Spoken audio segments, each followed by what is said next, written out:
ഇടുക്കി ഇരട്ടയാറിലേക്കാണ് ആദ്യം പോകുന്നത്. അവിടെ യുവാവിനെ സുഹൃത്ത് കൊലപ്പെടുത്തിയത് ആയുധങ്ങളില്ലാതെ ക്രൂരമായി മർദ്ദിച്ചാണ്. കൈകൊണ്ടിടിച്ചും കാലുകൊണ്ട് ചവിട്ടിയുമായിരുന്നു നിഷ്ഠൂരമായ ഈ കൊലപാതകം.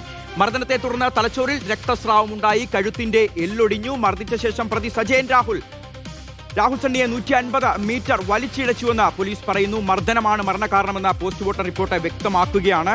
ഇടുക്കിയിൽ നിന്ന് രാഹുൽ സുരേഷ് നമുക്കൊപ്പം വിവരങ്ങൾ നൽകാൻ ചേരുകയാണ്. രാഹുൽ, കൈയും കാലും മാത്രം ഉപയോഗിച്ചുകൊണ്ട്, മാരകായുധങ്ങളൊന്നും ഉപയോഗിക്കാതെ ഒരു മനുഷ്യനെ ഇഞ്ചിഞ്ചായി ഇടിച്ച് ചതച്ച് കൊന്നുകളഞ്ഞു എന്നുള്ളൊരു വാർത്ത കേൾക്കുമ്പോൾ മലയാളികൾ എങ്ങനെ ഞെട്ടാതിരിക്കും? ഭയം തോന്നുകയാണ്. പോസ്റ്റ്മോർട്ടം റിപ്പോർട്ട് പുറത്തു വന്നിട്ടുണ്ട്. എങ്ങനെയാണ് ഈ കൊലപാതകം നടത്തിയത്?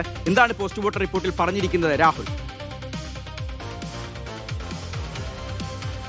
ഷിഹാസ്, ഇരട്ടയാറിലെ രാഹുലിനെ മർദ്ദിച്ച് കൊലപ്പെടുത്തി എന്ന് തന്നെ പറയേണ്ടിയിരിക്കുന്നു. കാരണം യാതൊരു ആയുധങ്ങളും ഇല്ലാതെ തന്നെയാണ് രാഹുലിനെ കൊലപ്പെടുത്തിയതെന്നാണ് പോലീസ് പറയുന്നത്.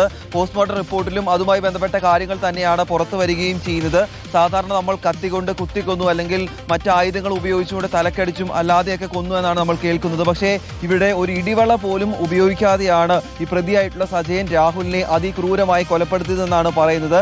തലച്ചോറിലുണ്ടായ രക്തസ്രാവവും അതുകൂടാതെ കഴുത്തിലെ എല്ല് ഒടിഞ്ഞതുമാണ് മരണകാരണമെന്നാണ് പോസ്റ്റ്മോർട്ടം റിപ്പോർട്ടിൽ പറയുകയും ചെയ്യുന്നത്. അതുകൂടാതെ ഈ കൊലപാതകം നടക്കുന്നതിന് തൊട്ടു മുമ്പ് മർദ്ദിച്ച് അവശനാക്കിയ ശേഷം 150 മീറ്ററോളം റോഡിലൂടെ വലിച്ചിഴച്ച് കൊണ്ടുപോവുകയും ചെയ്തിരുന്നു. ആ സമയത്തും ശരീരത്തെ ഗുരുതരമായി തന്നെ പരിക്കേൽക്കുകയും ചെയ്തിട്ടുണ്ടെന്നാണ് പോസ്റ്റ്മോർട്ടം റിപ്പോർട്ടിൽ പറയുകയും ചെയ്യുന്നത്. മദ്യലഹരിയിൽ തന്നെയായിരുന്നു ഈ ക്രൂര കൊലപാതകം നടക്കുകയും ചെയ്തത്.